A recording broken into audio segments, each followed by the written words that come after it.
Udah ya?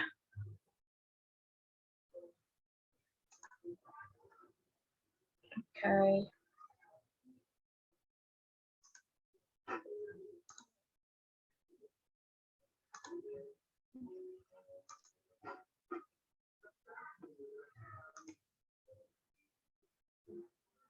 Saya kemarin baru coba yang beli yang premium nih. Mudah-mudahan benar-benar terpakai ya. Baru beli semalam. Oke. Kelihatan poinnya? Kelihatan, Bu. Kelihatan. Udah, Bu. Oke.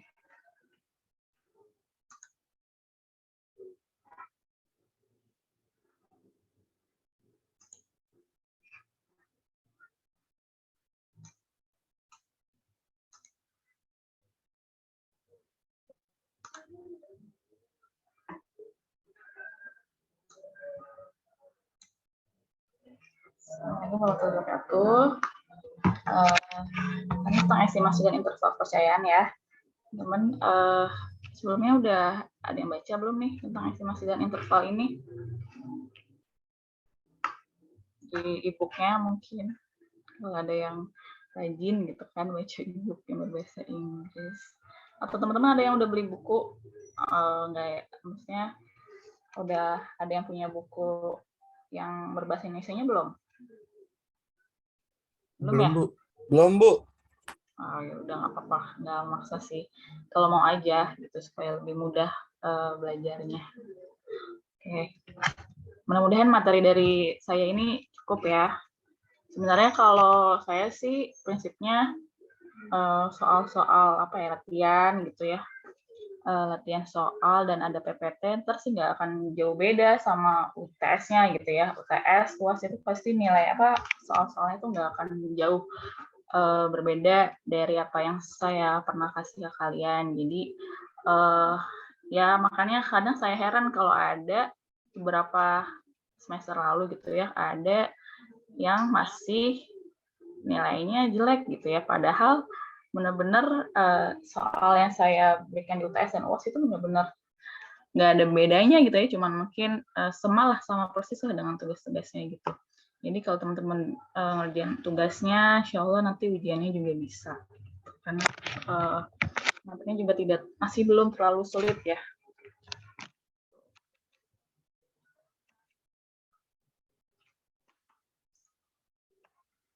Nah, estimasi dan interval kepercayaan. Nah, estimasi itu apa? Estimasi itu seperti pendugaan ya, mengestimate gitu kan, menduga atau memperkirakan. Gitu. Nah, kalau di dalam statistik, estimasi ini merupakan proses yang menggunakan sampel statistik untuk menduga atau menaksir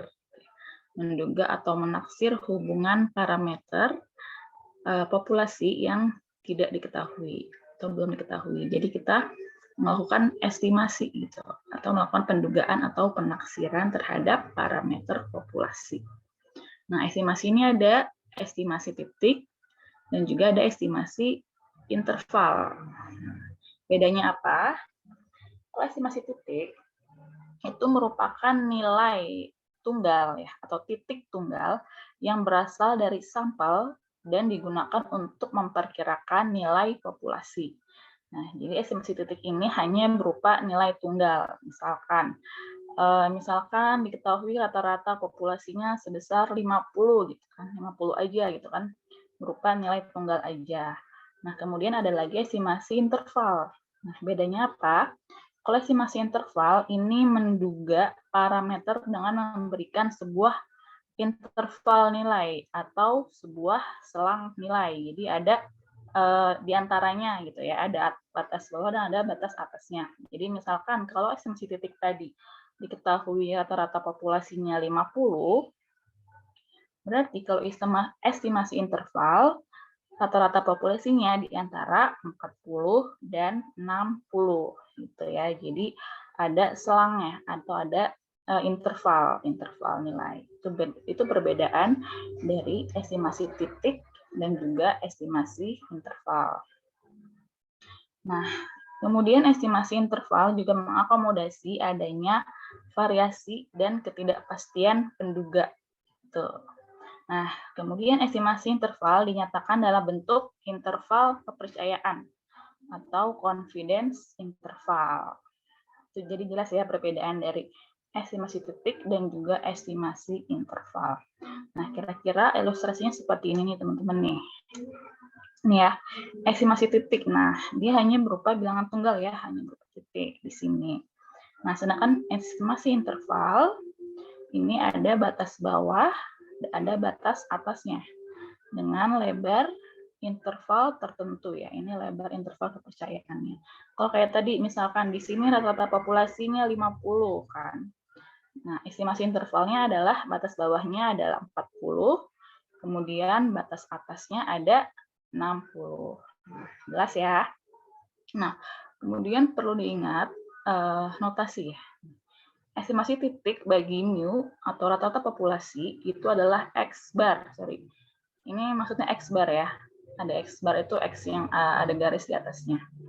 Nah, sedangkan estimasi titik bagi proporsi ini atau bagi P ini adalah proporsi, itu adalah P topi ya, atau P contoh atau proporsi populasi. Ini perlu diingat untuk notasinya. Tuh.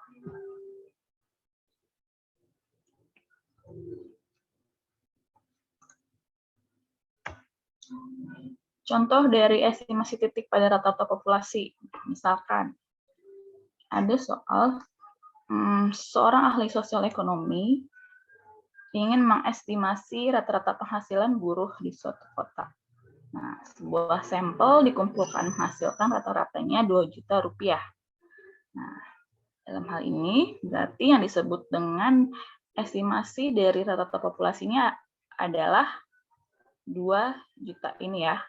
Jadi dalam hal ini telah dilakukan estimasi titik dengan menggunakan estimator berupa statistik min atau X-bar untuk mengestimasi parameter min populasi, parameter rata-rata populasi atau mu.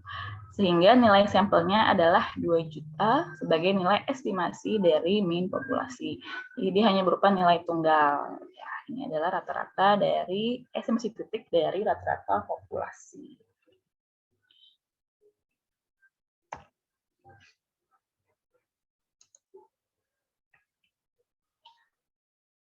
Ini yang perlu diingat juga keywordnya. Estimasi titik statistik dihitung dari informasi sampel yang memperkirakan parameter populasi seperti yang tadi sudah dijelaskan di pendahuluan sebelumnya ya. Lalu yang kedua ada interval kepercayaan atau estimasi interval tadi ya. Dan estimasi interval dalam bentuk interval kepercayaan atau confidence interval. Nah, ini yang tadi yang saya maksud ya. Misalkan estimasi titiknya ada 50. Nah, kemudian interval kepercayaannya berada pada selang 40 sampai dengan 60 dengan confidence intervalnya 95%. Jadi saya 95% yakin bahwa mu atau rata-rata populasi berada pada selang atau pada interval 40 sampai dengan 60. Jadi, interval kepercayaan atau confidence interval itu berupa interval yang memuat rentang nilai tertentu, ya, memuat rentang nilai. Nah, kemudian besaran peluang nilai parameter yang sebenarnya dinyatakan itu dalam 1 minus alfa dikali 100%, yang disebut sebagai tingkat kepercayaan atau confidence interval. Nah, jadi rumus dari confidence interval itu 1 min alfa dikali 100%. Nah, kemudian tingkat kepercayaan yang umum digunakan ya pasti ini teman-teman juga udah sering udah pernah belajar itu ya, udah pernah sering mendengar juga kalau confidence interval yang umum dan pasti ya digunakan di dalam statistik itu yaitu ada 3, ada di 90%, ada di 95%, dan ada juga di 99%. Ini perlu diingat ya teman-teman ya. Tingkat kepercayaan yang umum digunakan dalam statistik.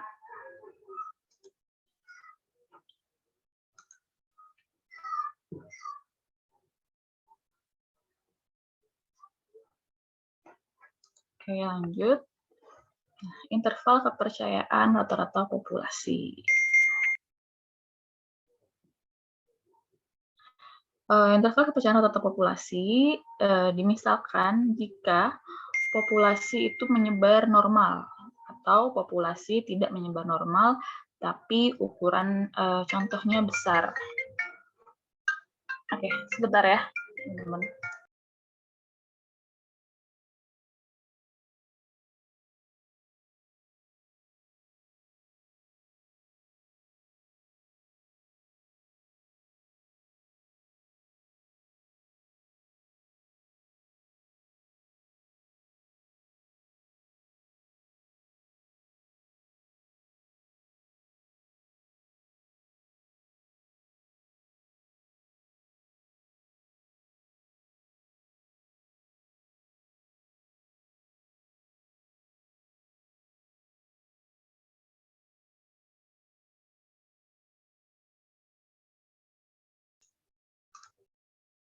Maaf ya tadi mana belum saya silent handphone-nya. Lanjut ya, tadi interval kepercayaan rata-rata populasi atau mu. Jadi rumus untuk mencari interval kepercayaan bagi mu adalah X bar min Z kali sigma per akar N, standar deviasi per akar N, lebih kecil dari mu, atau mu lebih besar dari X bar min Z kali standar deviasi atau sigma per akar N, kemudian lebih kecil dari X bar plus Z dikali sigma per akar N, atau X bar plus minus, ya, X bar plus minus Z dikali sigma per akar N. Z ini adalah distribusi Z. Nah, dengan Z merupakan nilai dari sebaran normal baku, ya, sebaran normal baku atau distribusi normal baku untuk peluang sebesar alfa per 2. Nah, ini yang tadi saya bilang, teori kepercayaan yang umum digunakan dalam statistik ada 3 ya, ada 90%, 95%, dan 99%. Nah, kalau misalkan di tingkat kepercayaan 90%, itu berarti alfanya itu 10% ya, karena kan tadi 1 minus alfa kali 100%, berarti alfa per 2-nya adalah 0,05, sehingga nilai Z-nya adalah 1,645. Kemudian untuk 95%, nilai Z-nya adalah 1,960, dan untuk 99% nilai Z-nya adalah 2,576. Jadi nanti kalau misalkan di soal, tinggal masukkan nilai Z-nya dari sini aja. Misalkan untuk ditentukan interval kepercayaan sebesar 95%, berarti Z-nya yang di sini dimasukkan 1,96.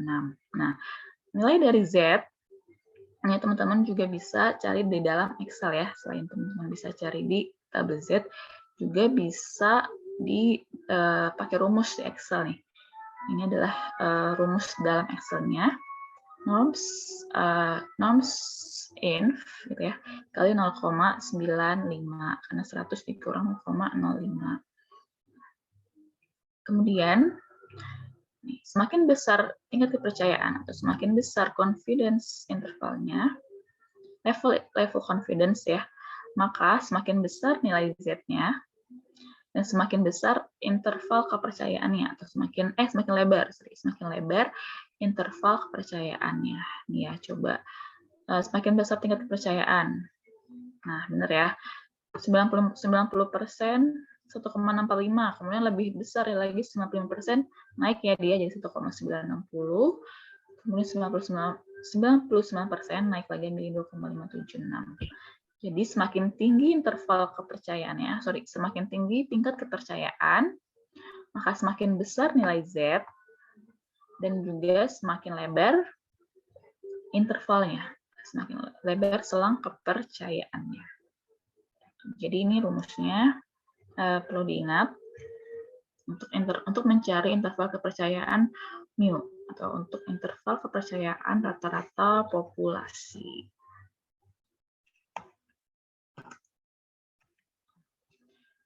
Contoh soal untuk interval kepercayaan mu. Misalkan, sebuah survei terhadap 200 responden, pedagang makanan keliling memperoleh informasi besarnya rata-rata pendapatan per hari. Pendapatan harinya sebesar Rp120.000 selama masa pandemi COVID.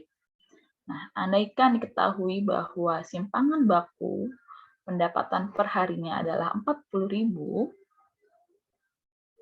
maka interval kepercayaan 90% bagi besarnya rata-rata pendapatan per hari pedagang makanan keliling selama masa pandemi adalah, nah, jadi kita disuruh mencari besarnya rata-rata pendapatan per hari dengan interval kepercayaannya 90%. Oke, berarti tinggal kita masukkan ke dalam rumus ya, seperti yang tadi saya bilang ini, pakai rumusnya ini ya. X bar ya, ini sorry X bar plus minus Z kali sigma per akar N.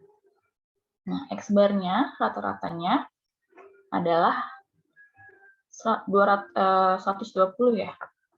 Atau pendapatan nih, rata-rata pendapatannya 120.000 plus minus Z. Nah, 1,645 dari mana? Nilai Z dari 90%.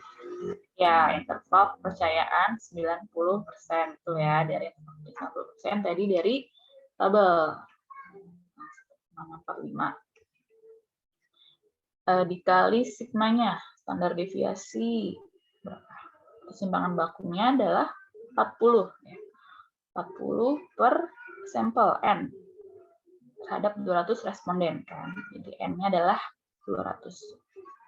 40 per akar 200.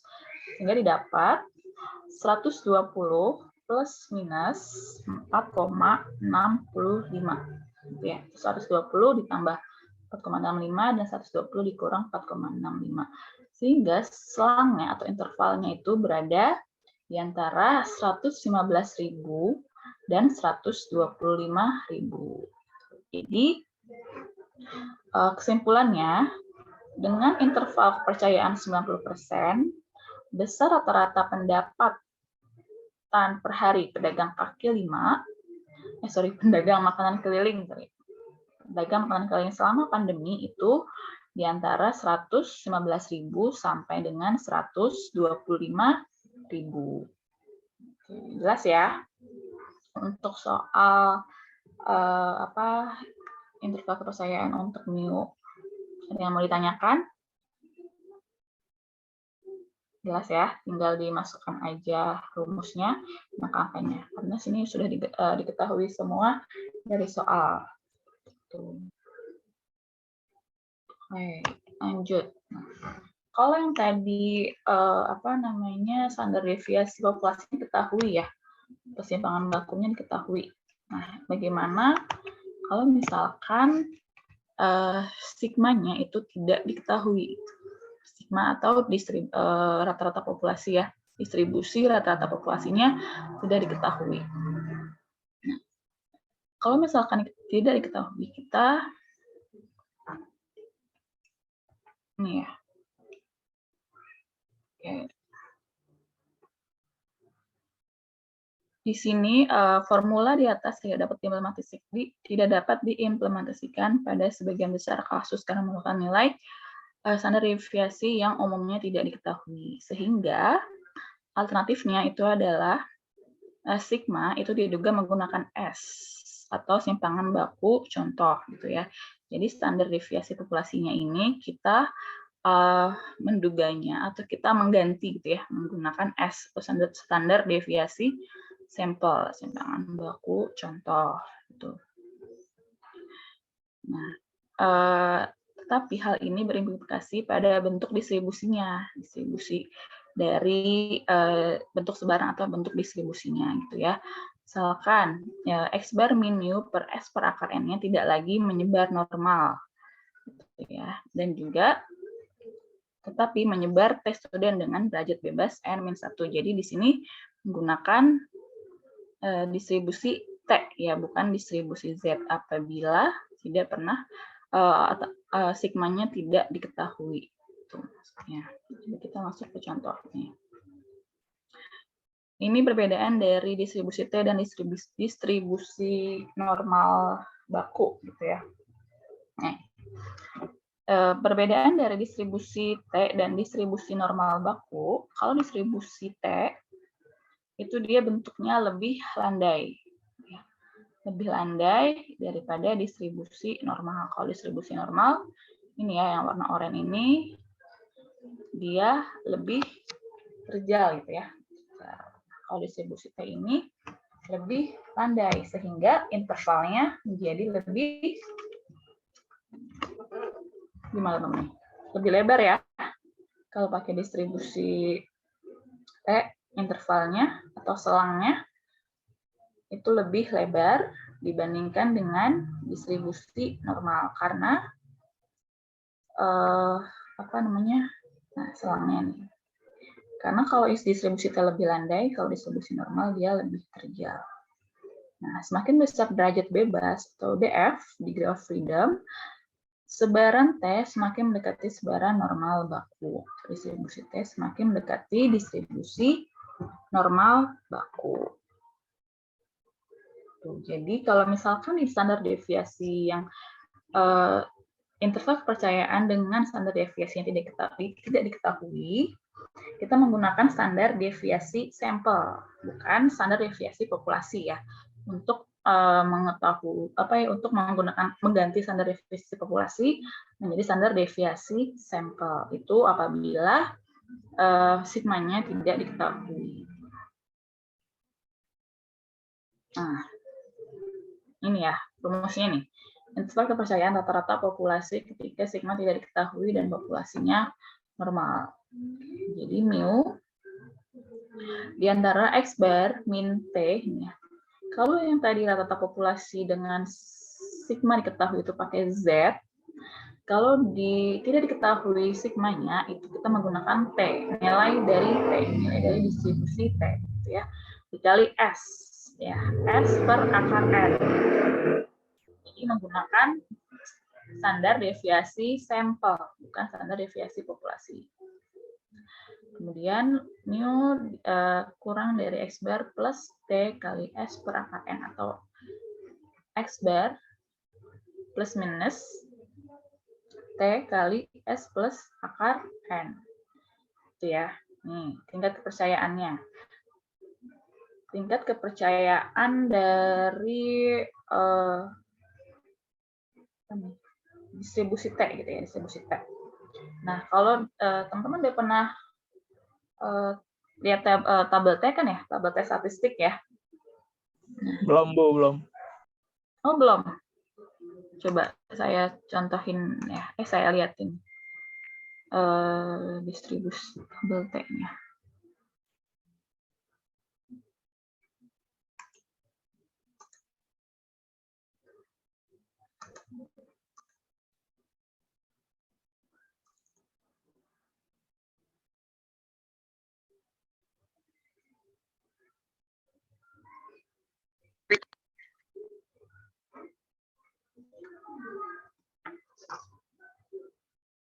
Nah, ini lama.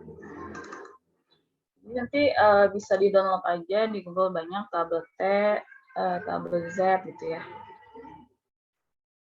Saya nggak lola nih laptopnya.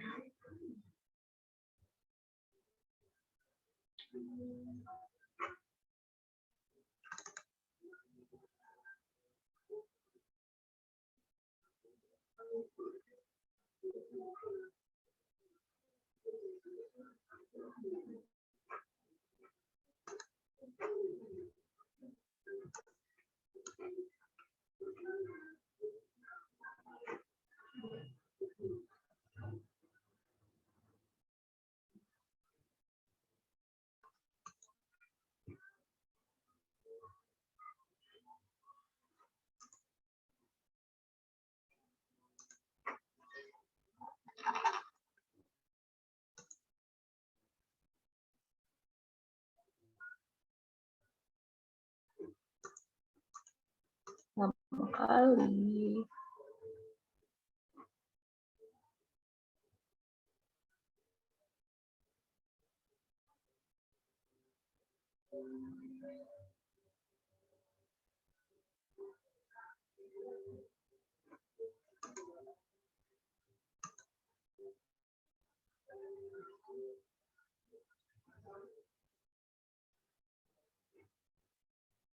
Udah kelihatan ya? Sudah kelihatan belum? Belum, Bu. Belum. Oh, belum. Masih di PPT, Bu. Oh, kayaknya bukan screen sharing kali ya. Oke, bentar.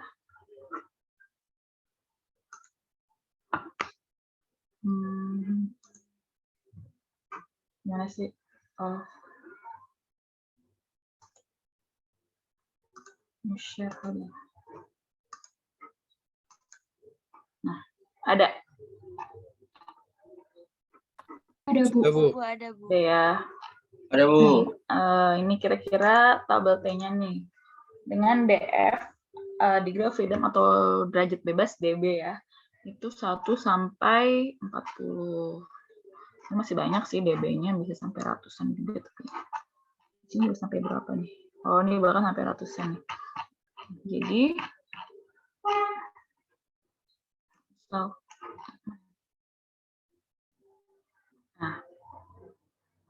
ini adalah DB-nya atau DF, degree of freedom atau derajat bebasnya, yang ke bawah ya, vertikal. Kemudian yang samping, ini adalah peluangnya atau probability-nya. Coba kita lihat tadi di sini. DB 10, derajat bebas sama dengan 10 dengan interval confidence-nya, confidence level-nya, sorry, itu adalah 90%. DB 10, 90%. Ini ya, 1,8 berapa nih? 1,812 ini ya. Dengan interval 90 confidence level 90%, berarti nilai alfanya itu 0,10 ya. 0,1 atau 10%, itu ada di 1,812 ini nih. Ya, jelas ya?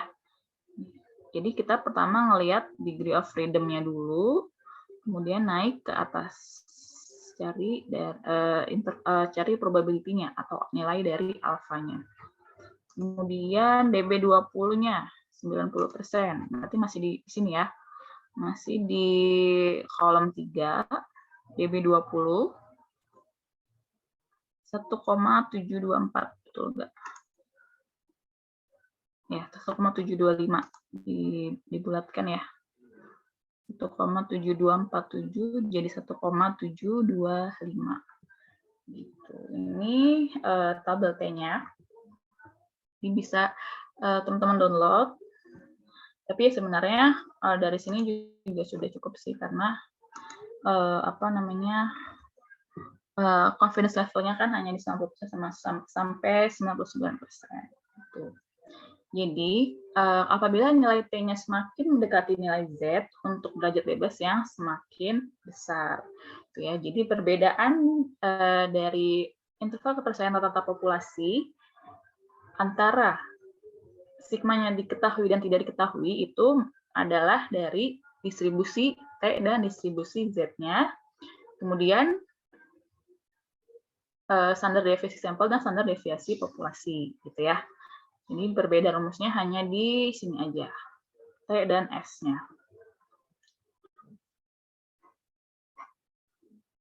Oh, ini belum muncul CPT-nya belum ya? Belum, Bu. Belum, masih di tabel. Oh, masih di tabel. Oke.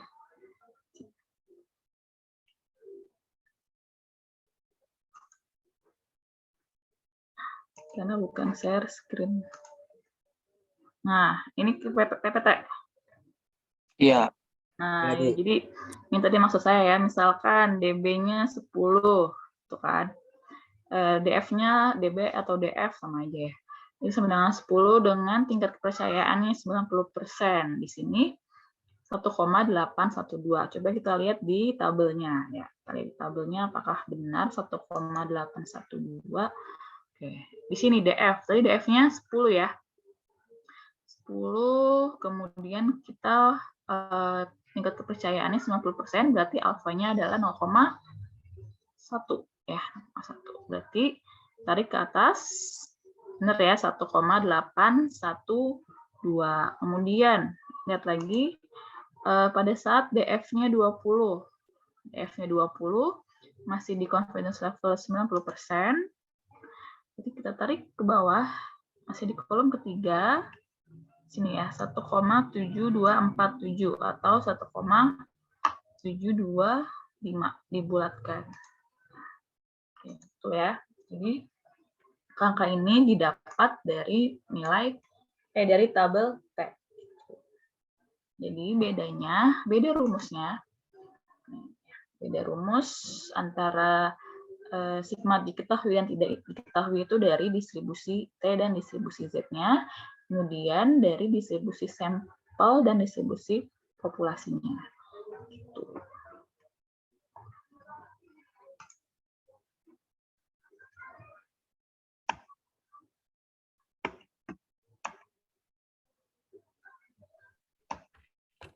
Nah, kemudian interval kepercayaan dari proporsi. Nah, kalau tadi dari rata-rata populasi, sekarang dari interval kepercayaan proporsi. Oke, proporsi itu apa? Ini proporsi ya, bukan proporsi. Nah, kalau proporsi,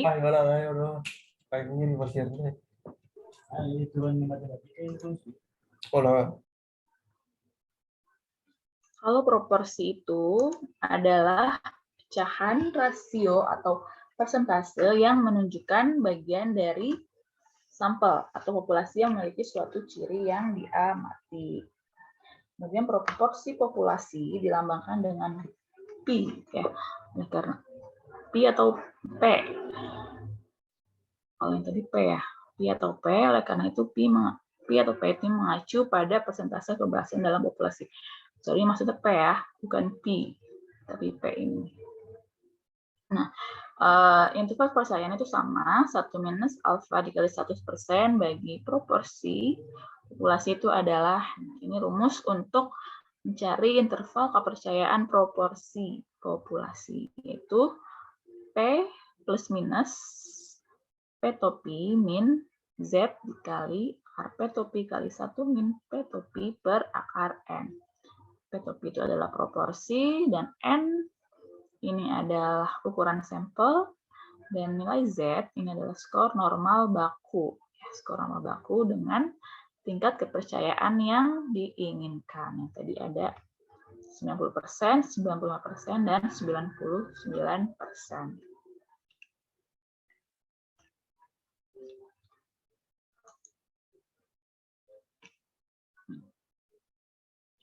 Ini ada contoh soalnya. Contoh soal dari proporsi populasi. Misalkan sebuah survei terhadap 2.000 responden UMKM makanan menghasilkan informasi bahwa 1.600 responden ini mengalami penurunan omset selama masa pandemi. Nah, dari informasi tersebut didapatkan bahwa proporsi contoh atau proporsi sampel ini ya, proporsi contoh atau proporsi populasi UMKM yang mengalami penurunan omset ini adalah P topi sama dengan 1.600 per 2.000. Nih, 1.600 per 2.000 sama dengan 0,8.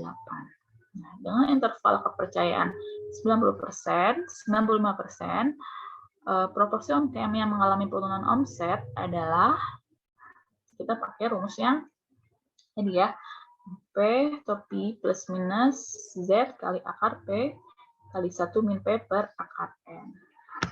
P-nya tadi adalah 0,8. 0,8 plus minus karena 95%, maka nilai Z-nya adalah 1,96. 1,96 dikali akar dari 0,8 dikali 0,2 per 2.000. Karena respondennya adalah 2.000. N-nya atau sampelnya. Sehingga 0,8 plus minus 0,018. Jadi, interval kepercayaannya itu berada di antara 0,782 dan 0,818 atau 78,2% dan 81,8%. Untuk proporsi populasi UMKM yang mengalami penurunan omset. Ini berarti berada di rentang antara 78% dan 82%. Jadi ini didapat dari 0,8 minus 0,018 dan 0,8 plus 0,018. Bisa dengan 0,818. Seperti itu. Oke, teman-teman sampai sini ada yang mau ditanyakan? Untuk interval kepercayaan rata populasi dan proporsi, dan juga estimasi titik. Bu, saya mau nanya, Bu. Ya, silakan. Itu yang sebelumnya yang DB itu nanti diketahuinya dari mana ya, Bu? Di graf DB ini ya, nilai T ini ya. Mana? Yang di tabel apa? Yang nyari T itu. Nah ini ya rata-rata populasi dari diketahui. Nah, ya nanti dia sebenarnya soalnya sama, cuman saya kayaknya lupa nih masukin contoh soal. Sama seperti standar deviasi sama seperti interval kepercayaan yang rata-rata populasi dengan sigma diketahui. Nih soalnya sama nih kayak gini. Cuman di sini kita pakainya adalah nilai Z-nya itu diganti dengan nilai T. Nih nilai ininya nih. Ini itu ya. Coba sebentar. Saya cari contoh soalnya ya. Contoh soal dari tidak diketahui standar deviasinya. Oke, saya lupa deh masukin itunya.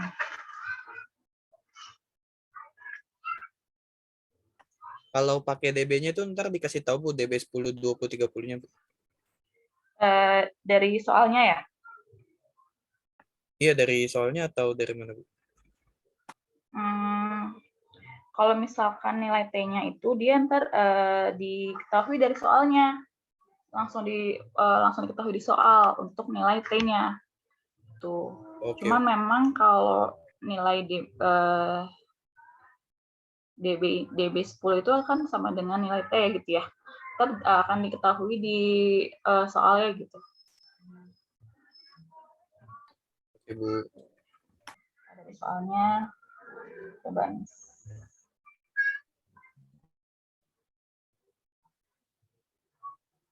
Berarti kalau sudah diketahui nilai T-nya, tidak usah dicari di tabel T-nya lagi ya, Bu ya? Tuh. Coba, teman-teman ada yang buka e-book nggak nih? Coba buka e-booknya.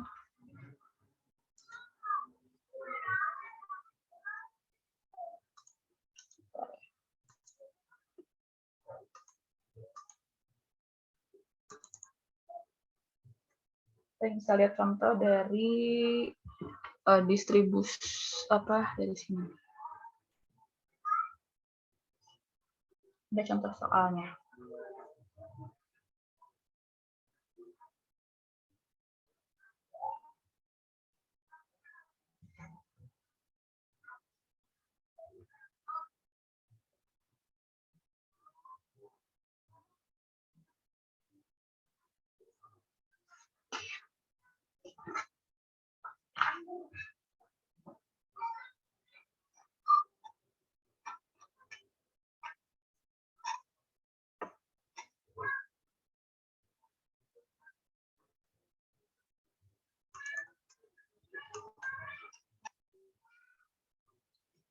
Ini 333 chapter 9.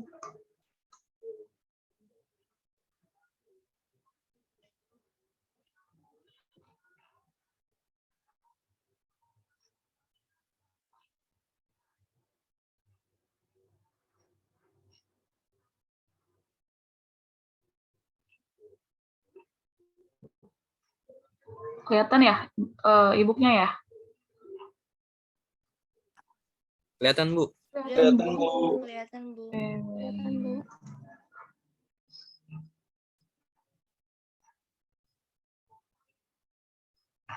Chapter 9.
Halamannya beda nih sama yang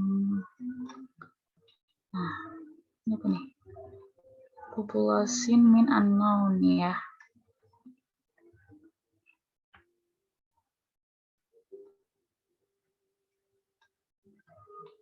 Nah, ini ya.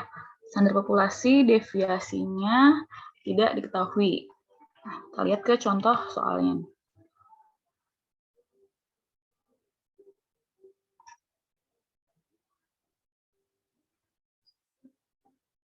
Nah, kelihatan yang example-nya, teman-teman? Kelihatan ya? Kelihatan, Bu. Kelihatan, Bu. Oke, coba nih misalkan di sini nih. Contoh soalnya. Tire manufacturer wishes to investigate the trade life of its tires. A sample of 10 tires driven 50,000 miles reflect a sample mean of 0.32 inches of tread remaining with a standard deviation of 0.09 inches gitu ya. Jadi diketahui sampel. Jadi pabrik ban ini ingin menginvestigasi gitu ya, menginvestigasi jejak ban-ban produksinya. Nah, sampelnya itu ada 10 ban. 10 ban dengan menempuh jarak itu adalah rata-rata sampel jejaknya adalah 50.000 miles ya, 50.000 mil. Dengan sampel mean 0,32 inci. Ya, sampel mean berarti rata-rata sampel ya, bukan rata-rata populasi ya, rata-rata sampel dengan standar deviasi 0,09 inches. Nah, di sini dia bukan standar deviasi populasi, tapi standar deviasi sampel karena dia tidak diketahui sigmanya. Nah, kemudian gunakan interval kepercayaan sebesar 95% untuk rata-rata populasi. Ya. Would it be reasonable for the manufacturer to conclude that after 50,000 miles, the population mean amount of tread remaining is 0.3 inches? Ya, jadi apakah tepat bagi pabrik untuk menyimpulkan bahwa setelah 50.000 mil, rata-rata populasi jumlah jejak yang membekas adalah 0,3 inches gitu ya. Nah, kemudian kita asumsikan dulu kalau populasi distribusinya itu adalah normal gitu ya. Jadi kita pakai standar deviasi sampelnya 0,09, bukan sigma ya, tapi S 0,09. Jadi masukkan ke rumus X bar plus minus T akar S per akar N. Coba ini besarin lagi.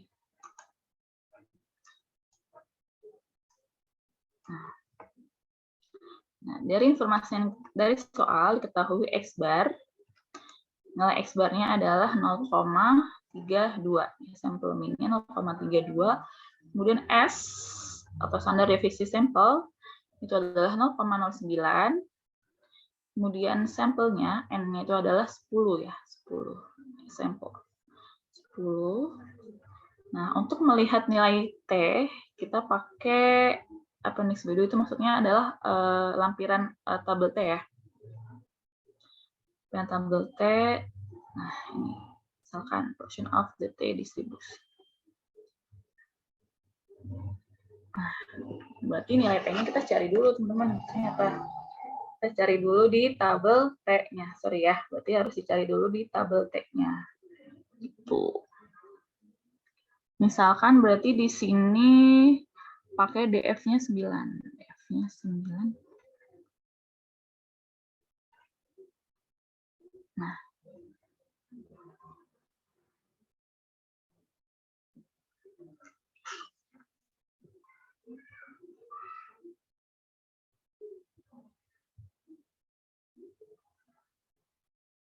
Nah, kalau nilai DF atau derajat bebas itu rumusnya adalah N-1 ya. Atau 10 dikurangin 1. Ini tadi belum kasih tahu ya. Jadi nilai DB, rumus dari nilai DB itu adalah N-1 atau 10 dikurangin 1 sama dengan 9. Berarti kita cari yang DF-nya adalah 9, kemudian intervalnya 95% kan? 95%. Nah, berarti didapat nilai T-nya adalah 2,262. Itu jadi, maaf sebelumnya, ternyata nilai T-nya itu kita cari dulu dari tabel T-nya menggunakan DF dan interval confidence-nya. Jadi, rumus DF-nya adalah N-1 atau sampelnya dikurangin 1. 10 dikurangin 1. Jadi 9. Kan? Dari soal di sini kan N-nya sama dengan 10, sehingga N-1 sama dengan 9. Jadi dapat nilai T-nya adalah 2,262. Jadi tinggal dimasukkan ke dalam rumus.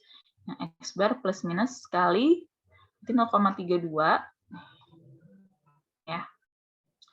Berarti 0,32 plus minus 2,262 yang dari tabel T tadi kali 0,09 S-nya ya, standar deviasi sampel per akar 10, akar N, akar 10. Jadi sama dengan 0,32 plus minus 0,0064. Nah, jadi titik ujung dari interval kepercayaan yaitu di antara 0,32 dan 0,064 dengan interval kepercayaan 95%. Itu jadi jawabannya tadi adalah nilai T-nya kita cari dulu ya. Bukan kita di soal, tapi kita cari dulu dari tabel T-nya menggunakan DF dan interval kepercayaan. Jelas ya? Jelas, Bu. Makasih, Bu. Ya. Maaf, tadi saya nggak salah ternyata. Oke. Gimana teman-teman, mau tanyakan lagi? Kalau nggak ada, kita lanjut latihan soal aja ya. Sebenarnya soal ini juga saya ambil dari e-book juga kok dari sini. Tapi ini sudah saya terjemahkan. Nah, ini. Tugas yang kedua tentang estimasi dan interval kepercayaan. Ntar saya share ini PPT-nya ya. PPT-nya di Google Classroom. Soalnya bisa langsung dilihat aja di halaman terakhir di PPT-nya. instruksinya masih sama seperti latihan soal yang kemarin. Apa namanya? Kalau misalkan teman-teman mau tulis tangan, boleh, cuman yang jelas ya, supaya bisa terbaca gitu. Supaya bisa terbaca, nggak apa-apa tulis tangan, tapi di foto gitu ya, terus dalam bentuk PDF, tapi harus jelas, jangan pakai pensil, bisa pakai pulpen gitu ya. Nah, kemudian waktu batas pengumpulannya sore ini ya, sore ini jam 6 sore. Jadi waktunya lama nih ya. Hari ini ada kelas lagi? Ada, Bu. Ada Bu. Ada Bu nanti deh. Banyak Dan Bu. Banyak ya. Banyak Kalau Bu. apa ini kan masih ada jam 10. Kan saya kan sampai setengah 11 ya. 30 menit. 30 menit bisa lah sebenarnya ngerjain ini kan. Gampang ini, cuma tinggal masukin aja angkanya. Gitu. Oke, kalau nggak ada yang mau tanyakan lagi, teman-teman, silakan latihan soalnya nanti saya share di Google Classroom ya. Jelas ya? Ini bukunya boleh dibaca loh, e-book. Ini lengkap loh. Ya, kenapa? Tadi ada yang mau tanya?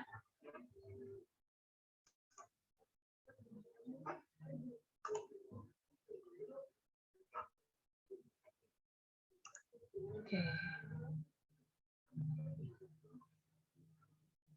Oke, kalau gitu hari ini cukup ya, teman-teman, untuk materi estimasi dan interval kepercayaannya.